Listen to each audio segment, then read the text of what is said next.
Es que hemos estado atendiendo varios temas en la reunión de seguridad. Hoy comenzamos antes de las 6 de la mañana y apenas estamos terminando. Pero bueno, ya estamos aquí. Vamos a informarles sobre la decisión de reiniciar los trabajos para concluir con la termoeléctrica de Morelos, que se había quedado suspendida esta obra por demandas de campesinos, de los habitantes de las comunidades de esa región. Es una obra que se empezó hace varios años, se terminó prácticamente, es muy poco lo que falta para que funcione, opere. Se trata de una inversión de alrededor de 20,000 millones de pesos. Dijimos desde el principio que no podíamos dejar que se convirtiera en chatarra esta planta, porque se trata de dinero del presupuesto, que es dinero del pueblo. Si se inicia la operación de esta planta, se contaría con energía eléctrica para todo el estado de Morelos. No se trata de una planta particular, privada, es una planta de la Comisión Federal de Electricidad, y la Comisión Federal de Electricidad es una empresa pública, es de todos los mexicanos. Se ha estado atendiendo el asunto en lo jurídico, en lo social, en lo ecológico, y consideramos que está todo resuelto, que ya no hay problema legal, se resolvieron todos los amparos, ya hay un plan para que esta termoeléctrica, esta planta, inicie sus operaciones a finales de este año, que es una muy buena noticia. Para eso nos van a informar sobre todo este tema, con el propósito de que la gente de Morelos tenga la información, y todo el país, de lo que se está haciendo. Son de estas obras que heredamos emproblemadas y que no podemos omitir que se trata de inversiones. Es como el tren Toluca-Ciudad de México, ni modo de dejarlo y decir estuvo mal planeado, cuando ya se han invertido más de 60,000 millones de pesos del erario, del presupuesto. O los hospitales que encontramos sin terminar, en proceso, pues tenemos que concluirlos. Por eso un distintivo de este gobierno va a ser el que no vamos a dejar ninguna obra en proceso cuando terminemos nuestro mandato. No vamos a dejar un tiradero de obras como lo que recibimos. Entonces vamos a terminar lo que estaba iniciado de tiempo atrás, como es el caso, repito, de esta planta, de esta termoeléctrica. Entonces la licenciada Olga Sánchez Cordero va a empezar, va a dar la introducción, lo que tiene que ver con la legalidad. Luego va a intervenir el licenciado Manuel Bartlett, director de la Comisión Federal de Electricidad. Posteriormente la doctora Blanca Jiménez. Antes la maestra Diana Álvarez. Posteriormente la maestra Diana Álvarez está trabajando en esto porque desde que era subsecretaria de Gobernación le encargamos que nos ayudara en todo lo social. Ahora ya es la directora del Banco del Bienestar, pero está terminando su encomienda en este tema de la planta de Morelos. Luego les comentaba la doctora Blanca Jiménez, directora de Conagua, porque se va a explicar sobre el manejo del agua en la planta y en toda la región. Y posteriormente el maestro Román Meyer, de Desarrollo Urbano, porque se van a llevar a cabo acciones para mejoramiento de las comunidades y de los pueblos de los municipios de Morelos. Entonces empezamos con la licenciada doctora Olga Sánchez Cordero. Muy buenos días a todas, a todos ustedes. Efectivamente, como lo acaba de señalar, el proyecto Integral Morelos, así lo hemos llamado, PIM, consiste en la construcción de 2 centrales termoeléctricas en la comunidad de Huesca, un gasoducto que atraviesa los estados de Tlaxcala, Puebla y Morelos, y un acueducto desde Cuautla con una longitud de 10 kilómetros de longitud. Inició, como lo señala el presidente, hace varios años, en el 2012, y en el 2019 el presidente ordenó realizar una consulta ciudadana para conocer si era deseo de la población el continuar o no con el proyecto, que estuvo a cargo de la licenciada Diana Álvarez Mau. Como la mayor parte de las personas votaron por el proyecto, el 60%, algunos ejidatarios se inconformaron y presentaron diversas demandas de amparo, alegando que el proyecto implicaba la disminución del caudal de riego que utilizan para sus tierras. En 2 asuntos, y ya aquí están las láminas, vamos a ser súper breves, porque traíamos una presentación más larga, pero esta es la muy corta. En 2 asuntos, de todos los que se interpusieron, se concedió la suspensión definitiva para el efecto de no disminuir el agua de riego de los ejidos. Y a efecto de corroborar si había una afectación para los ejidatarios, se realizaron diversas periciales en hidrología forense, las cuales arrojaron que el proyecto no causaba una falta de suministro de agua en los canales de riego de los ejidos. Estas fueron periciales de hidrología forense muy puntuales, con peritos muy profesionales, y ellos arribaron a la conclusión de que no causaba una falta de suministro de agua en los canales de riego de los ejidos. Actualmente, los 2 juicios de amparo únicamente vinculados con el nivel de suministro de agua para el riego se sobreseyeron en lo principal, y fue confirmada esta resolución del juez de distrito por el Tribunal Colegiado de Circuito, ya que no hubo una afectación a los derechos de los ejidatarios. Al no haber ninguna suspensión ya vigente relacionada con la construcción y abastecimiento del acueducto, Conagua procedió a otorgar permisos a la Comisión Federal de Electricidad para continuar con el proyecto. Por lo tanto, jurídicamente están resueltos todos los juicios de amparo y jurídicamente puede continuarse con el proyecto. Muchas gracias. Morelos es uno de los pocos estados que no tiene generación eléctrica propia. Y eso significa un problema porque la electricidad del estado tiene que provenir de otros estados y utilizar transmisión, pérdidas, etc. De manera que la ubicación de una planta de generación eléctrica en el estado de Morelos es un tema importante. Se trata de la instalación ya concluida de una planta que que se llama ciclo combinado. Un ciclo combinado es una planta que genera electricidad a través de un combustible, en este caso es gas, y combinado porque también, además de quemar gas como combustible, utiliza el vapor que deriva de ese proceso y tiene otra turbina. Ciclo combinado es una de las tecnologías más modernas que existen en el mundo. Es una planta que tiene una capacidad de 642 megawatts, que significa una planta importante ya, de las más importantes del país, ¿verdad? Y pertenece a todo un sistema, como ya lo explicaba la Secretaria de Gobernación, un sistema que trae desde la conducción del gas hacia la planta, lo cual es una obra importante también para dotar de gas, que es el combustible más limpio que pueda haber en el momento. De manera que este sistema integral Morelos, que se llamó, es una obra que implica 20,000 millones de pesos en su conjunto. El costo de la planta es de 606 millones de dólares. En general son 20,000 millones de todo el sistema. Esta central va a abastecer prácticamente a todo el estado de Morelos. Y el estado de Morelos está creciendo, tiene zonas industriales importantes, turismo, etcétera, de manera que es un importante apoyo y necesario, inmediato y urgente para el estado de Morelos. La planta, decíamos, tiene la virtud de consumir gas y por tanto se va a aportar, la CFE va a poder aportar electricidad con la energía más limpia que existe en el país. Esta planta, ¿verdad?, tiene un sistema de enfriamiento húmedo, se llama.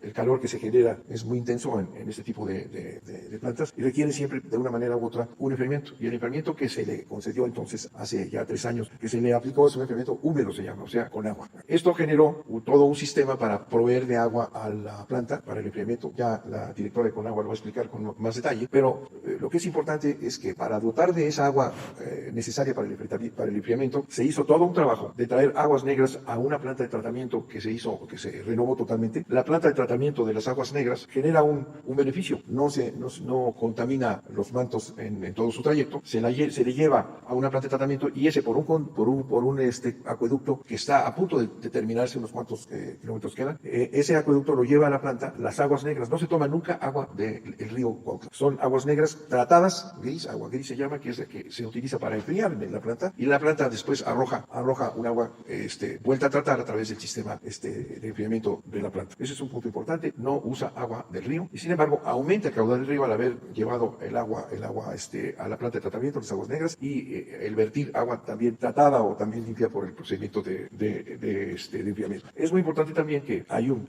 convenio con una organización que se llama Surco, que es la que organiza a los campesinos, tienen los derechos del agua del río Cuautla. Hay un acuerdo con ellos para pagarles de todas maneras por ese servicio que se le paga a la sociedad Surco de los campesinos. Es una obra de enorme importancia, estaba, como lo dice el presidente, con muchos problemas, se tardaron en construir, hubo problemas en diferentes lugares, todos están resueltos. Ha sido un trabajo intenso de prácticamente todo el gobierno federal, que siguiendo instrucciones del presidente va a permitir que esta planta, que es de enorme importancia, poderosa planta, que atiende al estado de Morelos en su prácticamente totalidad, y va a empezar a producir antes de fin de año.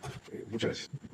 Desde que se anunció la consulta relativa a la termoeléctrica, el presidente anunció compromisos y apoyos que redundan en beneficio del uso del agua. En ese sentido, estos beneficios se otorgan a través de diversas dependencias, como es la Comisión Federal de Electricidad, Conagua y SADER, en obras muy puntuales, como por ejemplo los revestimientos de canales, la tecnificación del riego y, en su caso, podrían ser también alguna represa. Lo que se está considerando para 2020-2021 son 125 millones de pesos en obras que definitivamente van a generar mayor productividad y desarrollo social. ¿La que sigue? Posterior a la consulta, hubo acercamiento de ejidatarios con dudas y también con algunas preocupaciones, con diversos temas, por lo que el presidente me encomendó atenderlos e iniciar una mesa de diálogo para disipar estas dudas y poner toda la información a su disposición, tanto del proyecto como del funcionamiento, así como del uso del agua y de temas medioambientales. En estas mesas estuvieron también las dependencias que yo ya les comenté. Se hicieron varias visitas, tuvimos varios encuentros, incluso hubo una visita, por ejemplo, a la termoeléctrica de Querétaro, para que pudieran ir todos los ejidatarios que tuvieran dudas de su funcionamiento y que incluso pudieran platicar directamente con los ejidatarios que viven ahí al lado de la termoeléctrica y que utilizan esa agua. Estas mesas, primero con ejidatarios y después con autoridades de Asurco, se les ha reiterado el apoyo de las obras que ya comenté y se determinará esta canasta con los diferentes ejidos. Son 32 ejidos y 14 propiedades rurales. Estas obras van a iniciar ya a la brevedad y también nos hemos acercado con el titular del instituto para devolverle al pueblo lo robado, para ver si hay algunas máquinas que se hubieran decomisado, que son las que normalmente utilizan ejidatarios, para que también se les pueda donar apoyándolos en todo este proceso. De parte del gobierno hay un compromiso además de acompañamiento permanente con las comunidades aledañas a la termoeléctrica y a los usuarios del río Cuautla. El gobierno ha determinado que la construcción del acueducto se concluya a la brevedad posible, a fin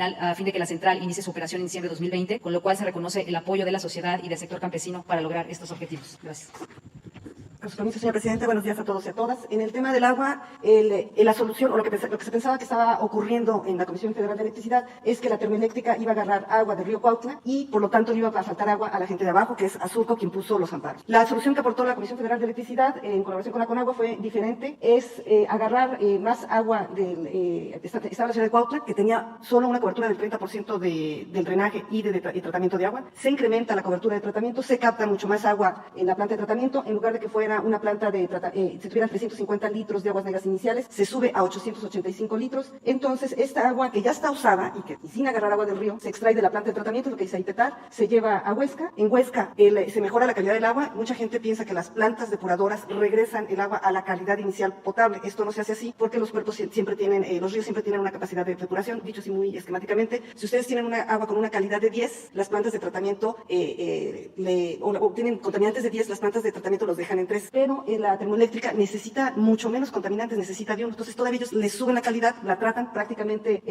no la contaminan y la regresan. Por lo tanto, al final, en lugar de que se tenga una descarga de agua de 170, se va a tener mucho más agua al final, porque era agua que no llegaba al río, era agua que no se captaba, ahora se capta, se trata, se le mejora la calidad. Como había el tema de los amparos, que la gente no estaba muy de acuerdo con esta solución, se invitó a la UNESCO. La UNESCO, le siguiente por favor, armó un grupo de 5 especialistas. Ustedes oyeron el término de hidrología forense que mencionó la ministra. Esa hidrología forense se hace a través de expertos que hacen una evaluación. Ellos hicieron una evaluación del proyecto, dijeron que sí funcionaba, que iba a tener mucho éxito, que era positivo, si iba a tener más agua. Hicieron unas recomendaciones. Todas estas recomendaciones ya fueron atendidas por la Comisión Federal de Electricidad. Voy a nada más mencionar dos de las recomendaciones. Uno, medir la cantidad de agua en el río antes y después para demostrar que hay más agua después con la operación de la termoeléctrica. Y también medir la calidad del agua de la descarga para demostrar que no va contaminada. Estas recomendaciones también ya fueron atendidas por el equipo de especialistas de la Comisión Federal de Electricidad. Por lo tanto, se pudo dar las pruebas a los jueces, se solucionaron los juicios de amparo y la Conagua pudo emitir los 3 permisos de construcción y todo está en orden. Va a haber más agua y va a haber también planta. Muchas gracias. Muy buenos días. Bueno, como parte de los programas de apoyo que el Gobierno Federal está implementando en el Estado de Morelos, entre lo que corresponde al Programa de Mejoramiento Urbano y el Programa Nacional de Reconstrucción, entre el año 2019 y 2020, estamos invirtiendo aproximadamente 10,000 millones de pesos en estos diferentes municipios. Como parte de un ejemplo de lo que hemos venido trabajando en el Programa de Mejoramiento Urbano, son los resultados que hemos venido teniendo en el caso de Ayala, estas intervenciones muy puntuales que hemos ya concluido y entregado. Ahora, en el 2021, el Programa de Mejoramiento Urbano estará trabajando en 10 municipios, entre ellos el municipio de Cuautla, esto en las inmediaciones de la propia planta. Lo que tenemos en la parte de Cuautla, tenemos la renovación del centro histórico, tenemos también la construcción de un mercado municipal que estará ya realizando a principios del 2021 y esos, digamos, son parte de los programas y los apoyos que estamos llevando a cabo. Como conclusión, podríamos decir que ahora nosotros, en la Secretaría, tiene, digamos, dentro de lo que corresponde la zona inmediata a la termoeléctrica, el trabajo por la Procuraduría Agraria, que se suma en el mes de octubre ya a estos meses de trabajo, y lo que corresponde a las acciones de la propia Comisión Nacional de Vivienda y lo que estamos realizando dentro de la Secretaría en la conformación de equipamientos y espacios públicos. ¿Es cuánto? Pues esta es la información en general, para que se conozca que vamos a reiniciar trabajos, lo que falta para conectar la planta y poder tener esta termoeléctrica a finales de este año, lo cual va a significar que no falte la energía eléctrica en Morelos. Con esta planta, su capacidad se traduce en que puede alumbrarse todo el estado de Morelos. Vamos a seguir dialogando con ejidatarios, con los pobladores de esta región.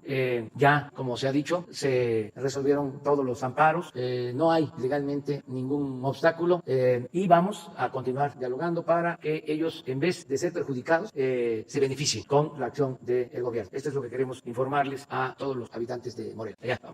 Gracias, señor presidente. Buenos días. José Antonio Morales, de Grupo ASIR. Si me permite usted plantear 3 temas que hemos venido siguiendo durante los últimos meses en Grupo ASIR. Uno de ellos es el tema de la educación. Aprende en casa. No sé si le informaron, nosotros hemos estado documentando que lo que en este momento se está transmitiendo como parte de la programación de Aprende en Casa es lo que se vio en el ciclo pasado, que tuvimos que cerrar también a distancia. Es decir, los programas, el contenido nuevo empezaría hasta el próximo 14. Eso no se le informó al público. La pregunta es, ¿por qué utilizar el material que ya conocían anteriormente? Si bien se mencionó que se iba a hacer un diagnóstico para ver cómo regresaban los niños a la escuela, usted estaba enterado de que este material no está actualizado. Incluso hay plataformas, porque sí lo investigamos, que no sabían que se estaba utilizando su material como parte de este contenido que actualmente está en las televisiones. Aprende en Casa 2, entonces empezaría hasta el próximo 14, por cierto. El día 14, un día también complicado porque sigue el 15, que es con actividad patriótica, y el 16, puente, ¿no? Aunque estamos en casa muchos, de todos modos lo toman algunas personas como puente, ¿no? Complicado por una parte. Si me permite empezar con ese tema y luego plantear los otros, por favor. Sí, sobre ese tema, si les parece, podemos pedirle al secretario de Educación que informe. Él lo ha venido haciendo, pero sería bueno que se hiciese una especie de evaluación de cómo ¿cómo vamos con este programa? Se tiene que tomar en cuenta que se ha hecho un gran esfuerzo para el reinicio de las clases.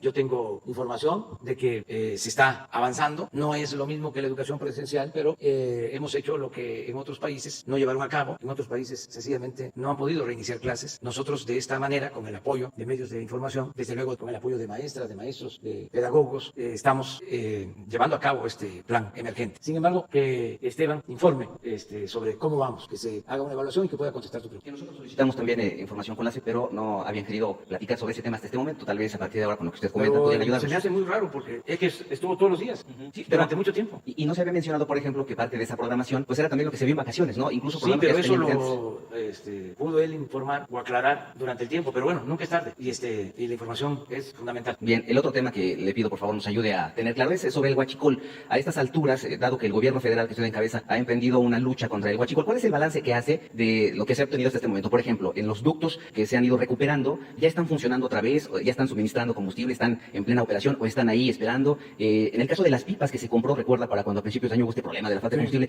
¿qué ha pasado con esas pipas? ¿Qué están haciendo en este momento? ¿Dónde están? ¿Están operando? ¿No están operando? ¿Cuál es el balance general que podría hacer? Bueno, están operando. A ver si tienen la lámina de lo que se ha hecho. Es muy importante, ¿no?, que se tenga presente de que se robaban mucho combustible. Esto desde el sexenio de Vicente Fox, luego con Calderón y luego con el presidente Peña Nieto. Y cuando les hablo del sexenio del presidente Fox es porque me consta. Era yo jefe de gobierno y fui a una reunión de la CONACO porque supuestamente iban a entregar a los gobiernos estatales excedentes por precios elevados de petróleo, excedentes de lo que había estimado la Cámara en el presupuesto, y se había vendido petróleo a más precio. Y eso permitía repartir un excedente como de 15,000 millones a todos los estados. Llegamos a la reunión, era secretario Gil Díaz y subsecretario Carsten, y nos informan en esa reunión de que en efecto se tenía un excedente de 12,000 millones para repartir, o 15,000, pero que había que descontar 12,000 millones por el robo de combustible. O sea, lo tenían hasta contabilizado. El caso es que nos quedamos ahí, todos, nada más, lamentando de que no nos iban a dar nada. 12,000 millones. Estoy hablando como de 2003, 2004. Eso continuó, siguió, al grado de que cuando llegamos nosotros se estaban robando en promedio 56,000 barriles diarios. Miren,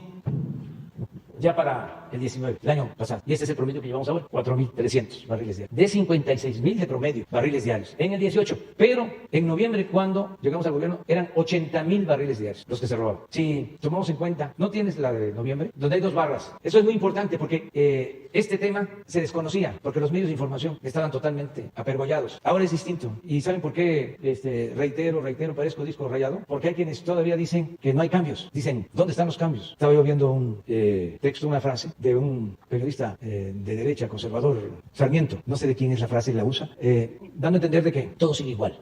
Este señor Sarmiento. Aquí está, mire, este es noviembre del 18, de lo que se robaba, 81,000 barriles diarios. Y este ha sido el comportamiento por mes. Este es agosto. Como tomamos la decisión, entrando, de que se acababa el huachicol, hubo presiones fuertes que hicieron jugar a las vencidas y hubo sabotaje, nos rompían los ductos y la gente se portó muy bien porque padecimos de combustible. Había que hacer colas para cargar. Le informamos a la gente, nos ayudó mucho el apoyo del pueblo. Como decía el presidente Juárez, con el pueblo todo, sin el pueblo nada, resistimos y se adquirieron en 3 meses más de 600 pipas para no depender solo de los ductos, porque había bloqueo y estamos enfrentando a estas bandas. Toda una red de complicidades y componendas. Entonces se le pidió a la Secretaría de Defensa que nos ayudara para operar las pipas y no tener problema porque llegaban los barcos a Tuxpan de la gasolina que se compra en el extranjero y no se podía meter el combustible al ducto Tuxpan-Azcapotzalco porque lo tenían tomado. Entonces llegaron las pipas y empezamos a abastecer con pipas y se sigue abasteciendo con pipas. Desde luego ya se normalizó el transporte de combustible por ductos, que es, entre otras cosas, más barato. O sea, ya están operando esos ductos nuevamente. Todos, muy pocos, y hay todavía tomas clandestinas, nos interrumpen un ducto,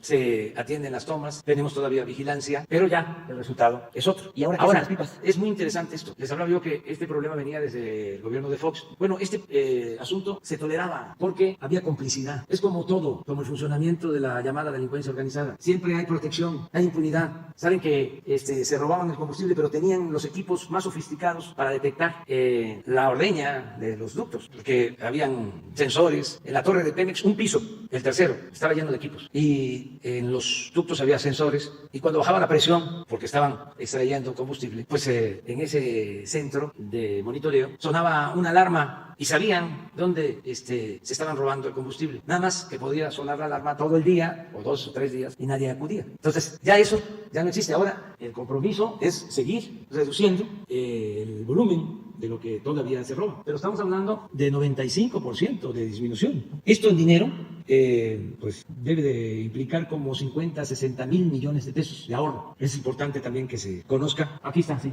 100 mil millones. La corrupción hay que combatirla no solo por razones de índole moral, sino porque es mucho lo que se va por el caño de la corrupción, que es dinero del pueblo. Por eso se admiran, imagínense, los expertos acostumbrados al modelo neoliberal tecnocrático impuesto durante 36 años. Esto no lo consideraban en sus términos, no era una variable importante. Y para nosotros sí, estamos hablando de 163 millones de pesos diarios. Pues de ahí sale para la pensión a los adultos mayores y para muchas cosas. ¿Cuánto cuesta la pensión universal a los adultos mayores este año? Alrededor de 130 mil millones de pesos, por poner un ejemplo. Entonces, qué bien que me preguntas. Y por último, de mi parte, agradeciendo que me haya dado la palabra, dentro de la miscelánea fiscal, señor presidente, hay algo que se menciona como uso de la tecnología, ¿no? Y se propone, porque todavía está en análisis en la Cámara de Diputados, como sabemos, que, por ejemplo, los visitadores fiscales puedan utilizar cámaras, incluso teléfonos celulares, para ver cómo están las casas, para modificar todo lo que tiene que ver con el pago por ejemplo, la posesión de los domicilios, las infraestructuras, es decir, actualizar todo lo que tiene que ver con las casas, fotografiar. Esto es real. El gobierno sí está proponiendo este uso de esta manera de la tecnología. No sé si utilizar correctamente el término, para espiar a los mexicanos, para ver qué están haciendo, cómo construyeron, etcétera, etcétera. ¿Esto es real? No, ya no, sí, no existe ya el CISEN. Le platico porque a lo mejor... Es que está en la miscelánea fiscal. Por Sí, eso pero vamos a refrescar la memoria. Antes el gobierno espiaba, había un sistema de espionaje, sobre todo espiaba a los opositores, el llamado CISEN. Pero históricamente, aquí voy a aprovechar también para informar de que han habido cambios, para los que dicen que no hay cambios. Yo cuando empecé a trabajar en favor de la gente, me espiaban. Tengo el expediente ahora, porque de las primeras cosas que hice cuando llegué fue pedir mi expediente. Y entonces ahí me encontré cosas como que en 1979 me espiaba el director de la Policía Federal, la Dirección Federal de Seguridad, Nazar Haro, el finado Nazar Haro. A los jóvenes ya les dejo de tarea, ahora que estamos en educación a distancia, que investiguen sobre el espionaje y sobre Nazar Haro. Tengo oficios firmados por él en donde me espiaba desde entonces, siempre, hasta el CISEN. Entonces, cuando llegamos, decidimos terminar con el espionaje, que es un cambio importante, como también decidimos que se iba a cancelar el Estado Mayor Presidencial. Otro cambio importantísimo. Hablar del Estado Mayor Presidencial, pues es hablar del 68. Solo que en este caso es Sí. para los visitadores fiscales. Por eso, si existe esto en la miscelánea fiscal, Exacto. se tiene que aclarar cuál es el propósito. No hace falta espiar en las casas. Si es muy sencillo, nada más es cosa de estar pendiente para que los privilegiados, los que tenían agarraderas e influencias, que no pagaban impuestos, pues paguen. Hay en toda una pirámide, hay una pirámide poblacional y en la base de la pirámide, desgraciadamente, están los pobres, que son millones. Me refiero a la composición poblacional en México. Y hasta mero arriba, en la cúpula, pues están los que tienen más ingresos. Bueno, ¿qué sucedía? De que los de arriba de la pirámide no pagaban impuestos. Estoy hablando de los de la punta, el pináculo, lo más elevado. O no pagaban impuestos o se les devolvían los impuestos. Imaginen, porque no se trata aquí de dar la lista, a una empresa grande, famosa, o un banco grande, famoso, pues no pagaba impuestos. Ese banco, esa empresa que están imaginando. Eso se terminó porque ya está prohibida la condonación de impuestos, porque esto se hacía, desde luego, por acuerdo presidencial. Entonces ya se reformó el artículo 28 de la Constitución y está prohibido condonar impuestos. Entonces, no hace falta ir a espiar al pequeño contribuyente. Ese siempre ha sido responsable. Ahí no está el problema. Nos hicieron creer de que cobrándole al comerciante ambulante, al del sector informal, al que acomoda los carros, al viene, con eso se fortalecía la hacienda pública. Esa era la gran reforma fiscal. Puro cuento. Cuando arriba, los llamados grandes contribuyentes no cumplían. Entonces, puede ser incluso que por las inercias que existen, porque estamos en un proceso de transición, en un periodo de transición, todavía lo viejo no acaba de morir y lo nuevo no termina de nacer, pues alguien en Hacienda, como estamos hablando de 36 años de predominio del modelo neoliberal, es como los 34 años de porfiriato. Sí, porque entonces quedan ahí todavía esas malas prácticas o costumbres, pero eso se corrige. Lo que tiene que tener en cuenta la gente es que nosotros no espiamos a nadie, somos respetuosos de las libertades y no vamos nosotros a llevar a cabo ninguna actividad ilegal. Sí, porque la miscelánea, por ejemplo, no clara si esas grabaciones son para personas morales o físicas. Es un párrafo breve el que está en la miscelánea. Me voy a permitir leerlo si usted también me lo permite. El número 20 de esta propuesta dice: considerando considerando que la tecnología es una parte fundamental para el mejor ejercicio de las atribuciones concedidas a la autoridad fiscal, se propone incorporar al primer párrafo del artículo 45 del Código Fiscal de la Federación el uso por parte de la autoridad fiscal de herramientas como pueden ser cámaras fotográficas, de video, grabadoras, teléfonos celulares u otros que permitan recabar información que sirva de constancia de hechos detectados por la autoridad fiscal en ejercicio de sus actuaciones. Es decir, Sí, puede ser, por ejemplo, para el caso de aduanas, ¿sí? Que se tienen equipos para ese propósito. Pero bueno, le vamos a pedir a Hacienda que lo aclare. De lo que pueden estar también seguros es de que no van a aumentar los impuestos en términos reales y que cada año, antes, venían los aumentos de impuestos, modificaciones a la llamada miscelánea fiscal. Eso ya no está ocurriendo. Les puedo garantizar que la llamada miscelánea fiscal, o lo que es la iniciativa de ley de ingresos, es la misma del año pasado. No hay modificaciones y no hay aumentos de impuestos. Hablaba yo hace unos días de que siempre aumentaban los impuestos de los refrescos, de las cervezas, de los cigarros, y era como un truco ya ensayado, ¿no? Porque el gobierno decía, con esto vamos a financiar campañas de orientación nutricional o para combatir el tabaquismo o el alcoholismo. El gobierno no hacía nada y le subían 10%, pero los que hacen estos productos aprovechaban también para subir los precios, un 5% más. Y se le decía a la población, pues es que aumentó el impuesto. Y como en efecto había aumentado 10, pues qué tanto es tantito, ¿no? Más ellos se aprovechaban también. Entonces ya eso se terminó. Por eso dijimos no a aumentos de impuestos. Y en este caso, que ahora por la pandemia está demostrado que afecta el consumo de productos chatarra, pues había toda esa justificación, ¿no? Decir, a ver, como afectan los productos chatarra, vamos a grabarlos y así vamos a tener más recursos para curar a los enfermos. Nosotros no queremos traficar con la salud del pueblo. Nosotros tenemos que orientar a la gente. Es nuestro deber de que hay que alimentarnos bien, nutrirnos bien, informarle a la gente del daño que causa consumir productos con exceso de azúcares, de sales, de grasas, y también ser muy objetivos y profesionales y responsables. No todo lo que padecemos de enfermedades es solo por los productos chatarra. Las enfermedades que más dañan ahora con la pandemia, la hipertensión, la diabetes, pues están también vinculadas a las herencias familiares. Muchas las heredamos de nuestros padres en un porcentaje considerable. Claro, con los productos chatarra, en vez de mantenerse controladas, se agravan, pero ese es un porcentaje. O sea, para ser objetivos, para no exagerar, es también necesario terminar con la obesidad, sobre todo el que no haya obesidad infantil. O sea, todo esto, pero es función del gobierno. Entonces, no es, a ver, vamos a cobrar más impuestos para así tener dinero y tener hospitales. No queremos curar, queremos que la gente no se enferme. Lo más importante es la medicina preventiva. Pero bueno, eso es muy bien. A ver. Muy buenos días a los servidores públicos aquí presentes. Jefe del Ejecutivo Federal, su servidor Carlos Pozos, reportero de La Molécula Oficial y columnista para la revista Petróleo y Energía. Mi primera pregunta, señor presidente, con la llegada de Dulce María Sauri a la mesa directiva de la Cámara de Diputados, ¿quién gana? ¿Quién pierde? ¿Llega la legitimidad a esta Cámara? Y preguntarle si estima usted que el dinosaurio todavía mueve la cola. Mire, no me puedo meter en eso. Nada más opiné en su momento que había que respetar las leyes, los reglamentos en los poderes. Todos protestamos cuando asumimos un cargo, que vamos a ser respetuosos de la Constitución y de las leyes que de ella emanan. Y en el caso de las cámaras hay una ley, sí, una ley orgánica, en efecto. Entonces, ¿qué establecía o establece esa ley? De que el primer año de la nueva legislatura, la presidencia corresponde al partido que obtiene más votos y más diputados o diputadas. Que el segundo año le corresponde al que ocupa el segundo lugar. Que el tercer año al partido que obtuvo el tercer lugar. Entonces, correspondía a un partido. Y como había la posibilidad de que cambiara esa correlación, se empezaron a obtener apoyos de legisladores para justificar de que había otro partido que tenía el tercer lugar y por lo tanto le correspondía la presidencia. Yo creo que eso no ayuda. Incluso puse el ejemplo de cuando termina la presidencia el licenciado Porfirio Muñoz Ledo, al que respeto mucho, y quería reelegirse, existiendo la ley orgánica. Es más, teniendo Morena mayoría, podía modificar la ley. Pero no es un asunto solo legal, es un asunto moral, ético. La política es un imperativo ético. Entonces, por eso opiné, con todo respeto, de que debía de respetarse la norma. Afortunadamente se llegó a un acuerdo, bueno, se decidió de manera democrática y ya hay presidenta de la Cámara de Diputados. Lo demás yo no me meto, o sea, ellos son independientes, es un poder autónomo. Era una opinión porque yo tengo que cuidar mucho de que no se use lo de antes, la llamada línea. Ya dijo el presidente, el hablar en nombre mío. Yo no mando a decir las cosas, yo las digo. No tengo palomas mensajeras, ni mucho menos halcones. Entonces, para que no me culpen, ahora que no le dieron el registro a Felipe Calderón, bueno, al partido que él promueve y que su esposa es la dirigente, de inmediato a culparme. No soy igual a ellos, no somos iguales. Yo he procurado hacer de mi vida pública una línea recta y hay algo que se llama congruencia y no me gusta la hipocresía en política. Detesto a los políticos hipócritas. Bueno, tampoco así, no los detesto, no me gusta, para suavizarlo.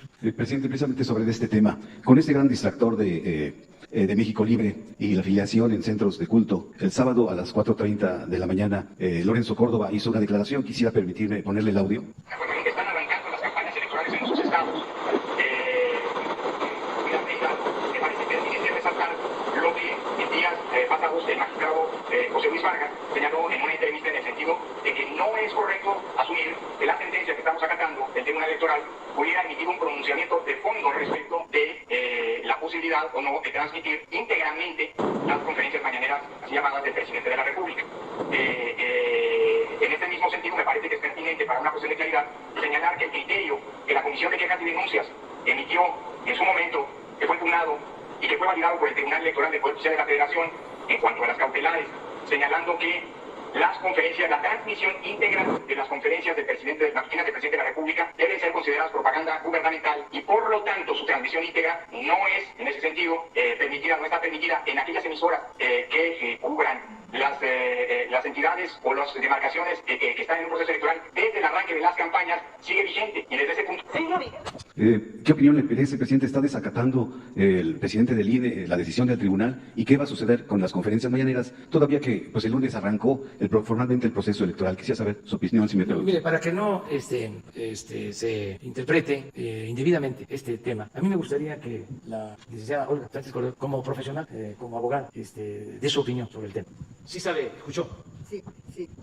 Sin tener en este momento las constancias de autos presidente ni las resoluciones, de lo que yo me acuerdo es que la Sala Regional Especializada multó a unos concesionarios el año pasado, fue un precedente, por haber permitido la transmisión completa de las mañaneras, pero ahí la Sala Regional, hasta donde yo recuerdo, porque esto fue el año pasado, hizo una distinción muy clara entre la libertad de expresión y los informes que debe dar la libertad de expresión en esta sección de preguntas y respuestas, así también como los informes que no tienen contenido de propaganda, sino que son informes de gobierno, por ejemplo, en materia de educación, en materia de salud, que deben ser conocidos por la población, que tampoco, y que también es parte de las mañaneras, que tampoco era un tema en donde se debería de restringir ni la libertad de expresión, ni tampoco la información que se da al pueblo sobre algunos aspectos importantes que no consideran que sea propaganda. Y solamente una parte, pero esto fue un precedente el año pasado. Entonces, en base a este precedente es la manifestación del presidente del INE, porque efectivamente el Tribunal Electoral recientemente no se abocó al fondo del asunto, sino solamente a temas de forma. Pero a mí me gustaría, señor presidente, si no tiene usted inconveniente, traer la información, porque es solamente de memoria y solamente lo que aconteció el año pasado y la sentencia que emitió el tribunal. Si en otra ocasión me permite, yo con mucho gusto traeré todos los antecedentes, los precedentes y cómo resolvió tanto la Sala Regional como el Tribunal, la Sala Superior del Tribunal Electoral y cómo interpreta el INE esta decisión. Gracias. Hay de parte de los conservadores, que por cierto ya no quieren tampoco los del INE que yo diga conservadores. Voy a ver qué concepto, qué término, qué palabra utilizo ahora, porque no les gusta mafia de poder. Está muy fuerte oligarquía. Es también fuerte decir derecha, además no se entiende mucho. Y desde el punto de vista conceptual, lo más apegado a la oposición que tenemos es el conservadurismo. Son realmente conservadores. Quieren mantener el statu quo, quieren conservar privilegios. Entonces tampoco quieren en el INE.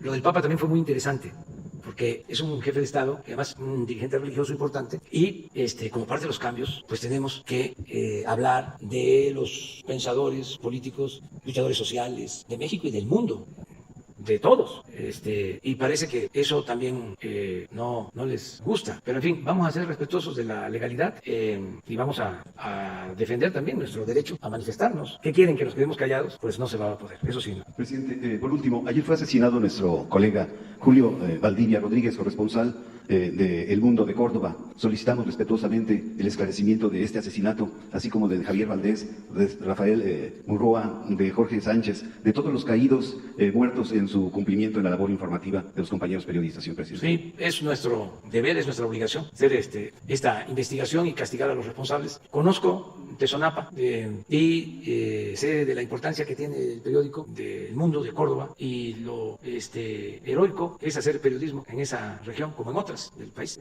Por eso se tiene que investigar y castigar a los responsables en todos los casos. tal, presidente? ¿Cómo está? Buenos días a sus colaboradores. Carlos Guzmán de Aba Noticias. 3 preguntas. La primera, con relación al tema, estábamos viendo en redes sociales, después de que se anunció, usted dice, benditas redes sociales, obviamente pues comunicación directa, que hay nuevamente inconformidad en los habitantes de Morelos, que tal parece en el caso del grupo, lo que estamos viendo aquí es el grupo que estuvo en contra de esa pintura de Zapata, que están volviendo a manifestarse, incluso están anunciando bloqueos para el día de hoy o mañana en esta parte cercana a la planta de la Comisión Federal de Electricidad. Preguntarle ya sea a la titular de Conagua o a sus funcionarios si es que ya se tiene contemplado el platicar o el limar ya la aspereza con este grupo que tal parece que es el único que está protestando. Sí, hay que dialogar e informar, que no haya manipulación, que no se engañe a la gente. Ahí hubo incluso un crimen de un dirigente social y es algo extraño, porque a veces en movimientos sociales que luchan por causas justas se infiltran gentes que tienen otros propósitos. Lo mínimo es que tienen intereses caciquiles, pero hay inclusive hasta delincuencia organizada a veces. Entonces, decirle a la gente que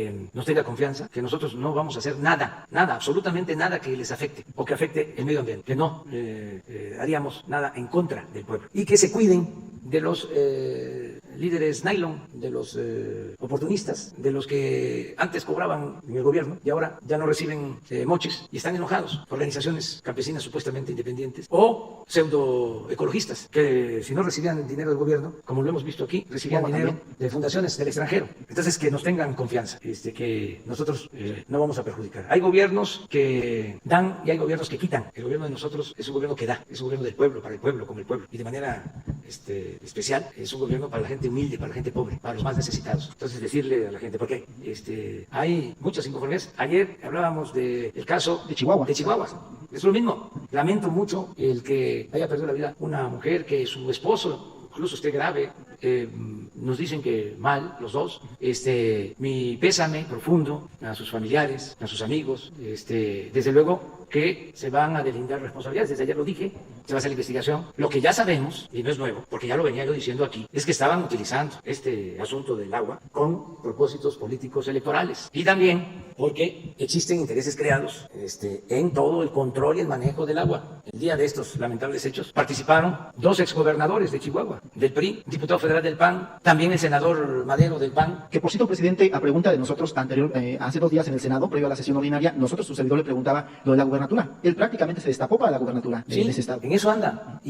Pero no es justo. O sea, es inaceptable que se utilice un asunto como del agua con propósitos electorales para los jóvenes, porque ya hay que estar hablando para las nuevas generaciones. Ya nosotros nos vamos a ir, hasta podemos decir gracias a la vida que nos ha dado tanto. Ya vamos a salir. Pero lo importante es que se vaya formando para que entreguemos la estafeta a las nuevas generaciones con conocimiento de lo que era el antiguo régimen, para que se tengan todos los elementos. Y digo para los jóvenes porque en el caso de Chihuahua ha habido una relación de complicidad entre el PRI y el PAN, una asociación desde Salinas de Gortari. Por eso hay que refrescar la memoria. En Chihuahua, para los jóvenes, se hizo un gran fraude en 1985, 86. ¿Cuántos años tienes? Ayúdenme. 35 años. ¿34 años? 34. Entonces, que tiene ahora 33 años, pues no había nacido. Y los que tienen 33, pues es la mayoría de la población, posiblemente. Entonces, hacen un gran fraude. Me acuerdo que le llamaron el fraude patriota, fraude patriótico, porque cómo el régimen iba a permitir que un estado de la frontera gobernara un partido opositor. Entonces se metieron con todo, hicieron el fraude, impusieron a uno de los que antier estuvo en la manifestación, alguno de esos exgobernadores, creo que Baeza, Fernando Baeza. Es interesante todo esto. Eso fue en el 86. Viene el fraude del 88 y se impone Salinas. Y Salinas se arregla con los opositores. De ahí nace el PRIAN, porque el PRI tenía hasta entonces 3 cambios. Nace en 1929, presidente Plutarco Elías Calles, agrupa a todos los revolucionarios dispersos y funda el PNR, Partido Nacional Revolucionario, 1929. Durante el gobierno de General Cárdenas gobierna del 34 al 40. En 1938 el PNR se convierte en PRM, Partido de la Revolución Mexicana. Y en 1946, con el presidente Miguel Alemán, el Partido de la Revolución Mexicana cambia de nombre a Partido Revolucionario Institucional, PRI. Y yo sostengo, esto es académico, nada político, no me vaya a multar implementar el DIN. Es para los jóvenes, es pedagogía. Que en 1988 hay otro cambio, ya es el PRIAN, porque hay un arreglo en las cúpulas. Es cuando el PAN pide que se quemen las boletas electorales, donde estaban las evidencias del fraude del 88. Viene de nuevo la elección en Chihuahua y ya, pues llega el PAN a la gubernatura. Barrios, ese no estuvo antes. Llega a la gubernatura y se entiende muy bien con Salinas, hasta elogia a Salinas. Termina Barrios y llega Patricio Martínez, que tampoco estuvo ayer, antes Patricio Martínez. A él le tocó ser gobernador de Chihuahua en el tiempo que yo fui jefe de gobierno en la ciudad. Esa reunión les hablaba de cuando llega Cárcel a decirnos de que no había nada, ahí estaba Patricio. Y como es él, muy franco, se paró de su silla y me dijo, vámonos porque aquí nos están viendo la cara. Bueno, termina Patricio y entra Reyes Baeza, que ese sí estuvo, porque estos dos Baezas parece que son familiares y son de ahí de Delicias, donde está el conflicto. Desde luego, son gentes prósperas. El primero de estos Baeza luego fue embajador en Costa Rica y tenía, no sé si sigue siendo dueño de una empresa agrícola de exportación en sociedad con un exgobernador de Tabasco, Manuel Gurría Ordóñez, este señor que participó antier, al que impusieron y después fue gobernador y embajador de Costa Rica y asociado con el exgobernador Manuel Gurría y ahora de los dirigentes de esta movilización. El otro señor, Reyes Baeza, que también estuvo gobernador, fue director del ISSSTE hace poco y ya saben ustedes cómo quedó el ISSSTE. No hace falta, ¿no?, hablar más. Y después de Reyes Baeza entró el señor que está en Estados Unidos, César Duarte. Y después de César Duarte, el que está actualmente, Corral. Pero hay una asociación entre ellos, no hay ninguna diferencia. Engañaron al pueblo de Chihuahua durante mucho tiempo de que eran distintos y al final es más de lo mismo que había antes. Ahora que vienen las elecciones en Chihuahua, porque se dice, ya van a haber elecciones en Chihuahua, pero es septiembre, octubre, noviembre, diciembre, son 4 meses y van a ser en junio. O sea, ya está prácticamente el proceso. Surge este asunto del agua que tenemos que cumplir, aquí lo he dicho, con un convenio que se tiene firmado con el gobierno de Estados Unidos desde 1944, porque si no cumplimos ese convenio, podrían haber represalias para México. Además, en una circunstancia difícil, porque hay elecciones en Estados Unidos. Entonces, se les llama a que ayuden, se les asegura que no va a faltar el agua, porque así lo sostienen los técnicos de Conagua, porque es real, y sin embargo engañan y manipulan y promueven este movimiento que lamentablemente lleva a que pierdan la vida 2 personas. Según el informe que tengo, que nos dieron, es que se hace este mitin, participan todos estos personajes de los partidos, 2 exgobernadores y un diputado del PAN, y también desde aquí Madero, el senador. Sí, con el asunto de los palos, que por ahí mostraron el video de Conagua el día de ayer, sí, había una camioneta. Y de ahí se pensaba que era un mitin y que nada más se iban a manifestar. Claro, todo bien organizado, movilizaron como 2.500 personas, según el reporte, en vehículos. Aquí también tienen que tomar en cuenta cómo dominan los distritos de riego, cómo tienen el control del agua desde hace tiempo. Es como el control de las aduanas que estaban fuera del manejo del SAT. Sí, porque pues ellos deciden sobre el manejo del agua como autoridad. Incluso han llegado a imponer a funcionarios de la Conagua, que estoy dando instrucciones a Blanca Jiménez para que revise esto. Eso viene de tiempo atrás, de que Conagua fue tomada por los que se benefician con el uso irracional, excesivo del agua. Nada más les voy a dar un dato para que nos entendamos. Y además todo esto es pedagógico y ayuda. El encargado del agua en el gobierno de Vicente Fox trabajaba antes de ser director de Conagua en Lala, la empresa que produce leche con alfalfa de La Laguna, que utiliza bastante agua. Ya es pasado, ya ni debería de meterme en eso, pero es que si no contextualizamos, no nos entendemos. Entonces hay mucha manipulación en los medios y ellos engañan. Y a nosotros nos importa mucho que la gente sepa de lo que se trata, para que no se deje manipular. Porque esos líderes nylon, esos caciques, no son dirigentes auténticos. Esos son convenencieros, oportunistas, corruptos. Un dirigente puede poner en riesgo su vida, un verdadero dirigente, pero no tiene derecho a poner en riesgo la vida de los demás. Qué bien, ¿no? Participar en un meeting, arengar, ya me voy, y ahí dejo a la gente. Bueno, se pensaba que era un meeting en la Boquilla, en la presa, pero no, se van sobre la Boquilla. Uno de ellos, de estos exgobernadores, se quedó, pero el otro sí se fue hasta donde estaba la Guardia Nacional, Fernando Báez, y ahí entregan palos a la gente, los arman y se van sobre... ¿Cree que puedan poner el video, presidente? La presa, y actuó muy bien la Guardia, porque primero eran mucho más los manifestantes, y ellos, aunque tenían armas, deciden no usar las armas, y se salen todos. El encargado del operativo, el comandante de la zona, da la instrucción de que se retiren. Entonces se retiran, pero ahí adelante, en una derivadora, que también tiene vigilancia de la Guardia, pasan ahí, esto es la información que todavía el Ministerio Público tiene que esclarecer, pero pasan con carros diciendo de que les iban a tirar granadas o bombas. Detienen una camioneta, esto ya mucho más tarde, ya que se había dado el desalojo, ya en Delicias, pues, detienen a estas personas y en efecto llevaban granadas que habían extraído de la toma de la presa, de la Boquilla. Es a la Guardia.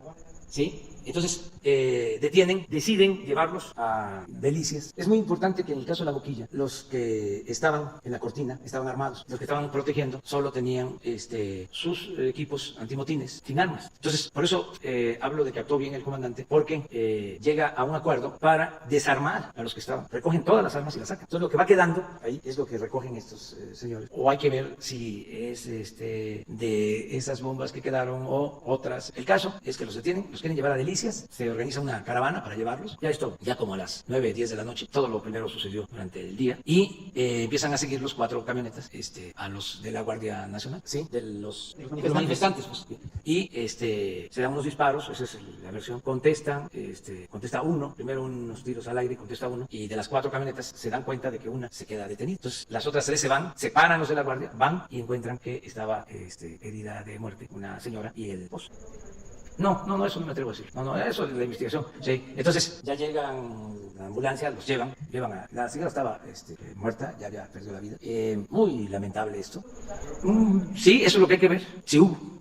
Si hubo disparos o no, ¿sí? O fue un miembro de la Guardia Nacional. Eso, sí, eso se sostiene que un miembro de la Guardia Nacional tiró. Y ellos están esperando ser llamados por el Ministerio Público y tienen instrucciones de presentarse y declarar y se va a castigar a los responsables. ¿Cuántas personas están siendo llamadas a la Guardia Nacional? Pues son como los que participaron. Pues deben de ser como unos 20. O sea, eran los que venían en la caravana. Al final terminan llevando a los detenidos a Chihuahua. Terminan de ponerlos a disposición de la autoridad a las 2 de la mañana. Entonces, estamos pidiendo, desde ayer, que la Fiscalía lleve a cabo la investigación, pero completa, y que se conozca todo lo que sucedió, quién convocó a la movilización, quién toma la decisión de tomar la presa, la participación de estos dirigentes y, desde luego, el castigo a quienes hayan cometido el crimen de la señora y lo de su esposo. Yo le pedí a la licenciada desde ayer, por las antes desde la mañana, de que se buscara comunicación con sus familiares. Alejandro Encinas ya entró en comunicación con los familiares de las víctimas y es muy lamentable esto. Pero es importante conocer todo el contexto. Hay muchas cosas, ¿no?, que uno se pregunta, ¿cómo si se tenía este convenio? Porque eso es algo formal. ¿Qué pasaba antes? ¿No se entregaba agua? ¿Qué pasaba en el caso de Chihuahua cuando estos gobernaban? ¿Entregaban el agua o no le entregaban? O sea, va a ser una muy buena investigación para conocer lo que realmente sucede. Muy lamentable, muy triste, porque es pérdida de una vida humana. Eso es lo más sublime. O sea, la vida, no hay cosa más importante que la vida. Entonces, hay falta de moralidad cuando se usa a la gente con propósitos políticos o por intereses económicos. No, digo, preguntándole a la directora de Conagua, no hay problema, no. Ellos sintieron que era el momento y por eso lo de Morelos también. Y bueno, lo que nos está pasando, que ya afortunadamente por diálogo se está resolviendo en el caso de los yaquis, porque también hay elecciones en Sonora. Y claro que hay problemas, graves problemas, ¿no? Y estamos buscando soluciones, pero ahí andan sopiloteando.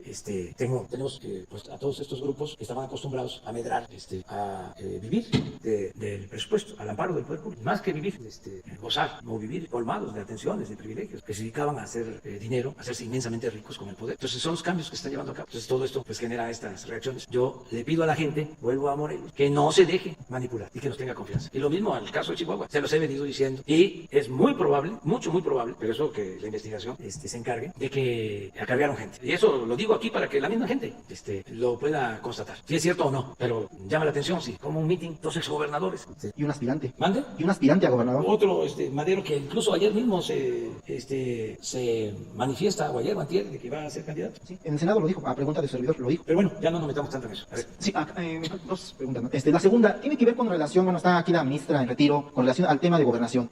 Usted ha hablado de que hay organismos que no están cumpliendo su trabajo y que obviamente se busca ahorros en recursos.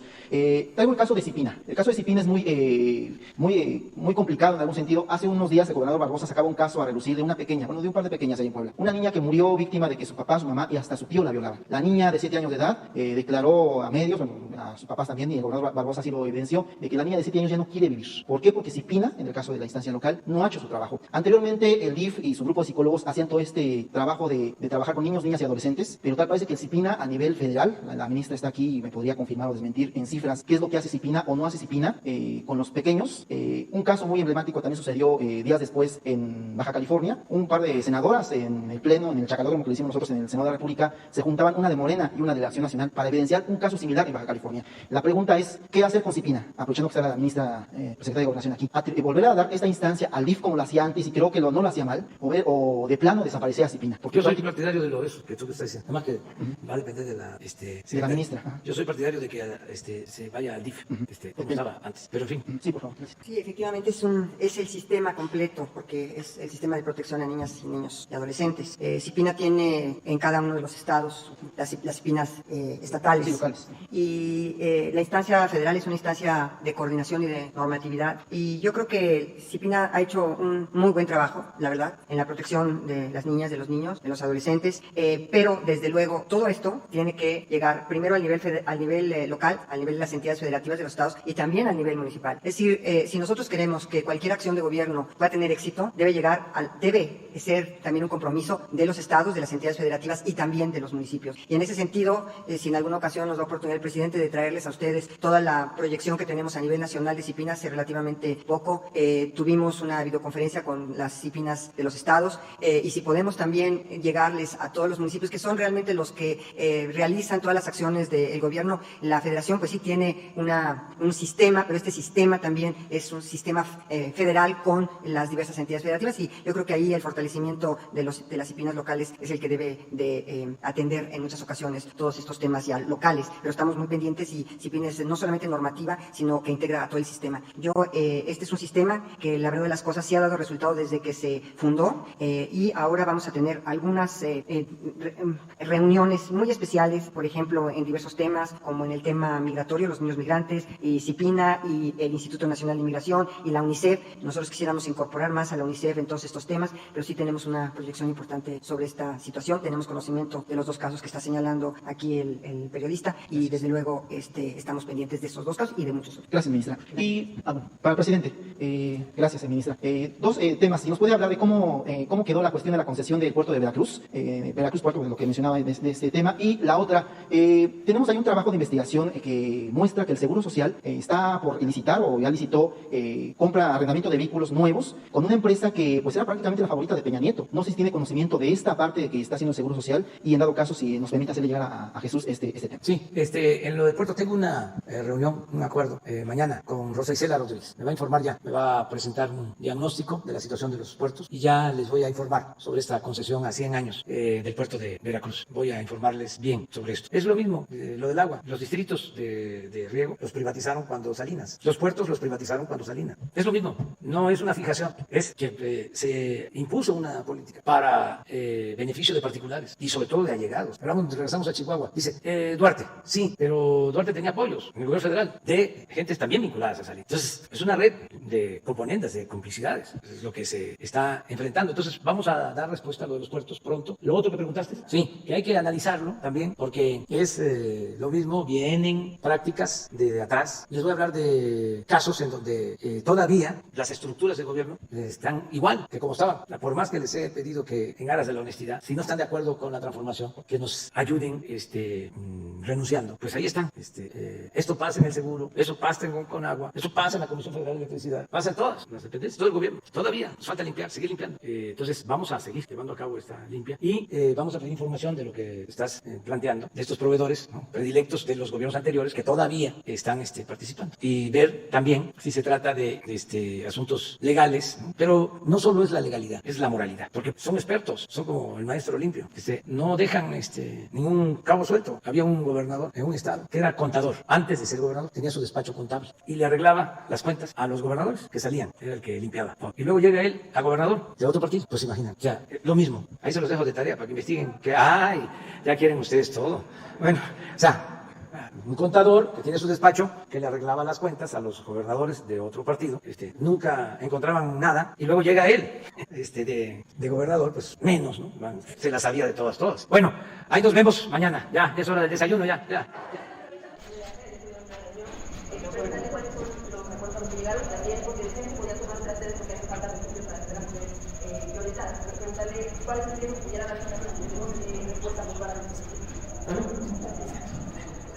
Efectivamente estuvimos con las personas, con las señoras, porque todas básicamente son mujeres, bueno, todas son mujeres, las que fueron ayer a la Secretaría de Gobernación. Las atendimos puntualmente, nos comprometimos con ellas en que las diversas instancias de la Secretaría, la Unidad de Fortalecimiento del Sistema de Justicia, que tiene mesas especiales precisamente para dar seguimiento a los diversos casos, las iba a atender puntualmente, que CONAVIM, la titular de CONAVIM, iba a ir a sus estados porque muchos de estos asuntos de feminicidios y de violaciones y de violencia contra las mujeres son competencia local, entonces que iba a ir a las diversas entidades federativas, a las diversas fiscalías o procuradurías para dar seguimiento puntual a todos estos reclamos legítimos de estas mujeres que o ellas o sus hijas o sus familiares han sido violentadas. Y así vamos a vernos siguiendo precisamente el ejemplo del presidente de poner fechas en cada actuación y en cada reunión. Nos vamos a reunir en principio la semana próxima, el jueves de la semana, el día 17, si mal no recuerdo, y posteriormente nos vamos a estar reuniendo o cada 15 días o cada mes para ir siguiendo los diferentes asuntos que cada una de estas personas tiene. Lo de la comisión, las instalaciones de la comisión no fue tema que se que estuviera en la reunión, ninguno de estos temas, pero sí yo creo, y aquí lo digo públicamente, yo creo que si ya se está atendiendo su reclamo y se va a atender de manera profesional y adecuada, pues yo creo que ya no tendrían ellas por qué estar dentro de las instalaciones si sus legítimas preocupaciones y reclamos están siendo debidamente y puntualmente atendidos desde la Secretaría de Gobernación con todas las instancias que nosotros tenemos para atender violencias.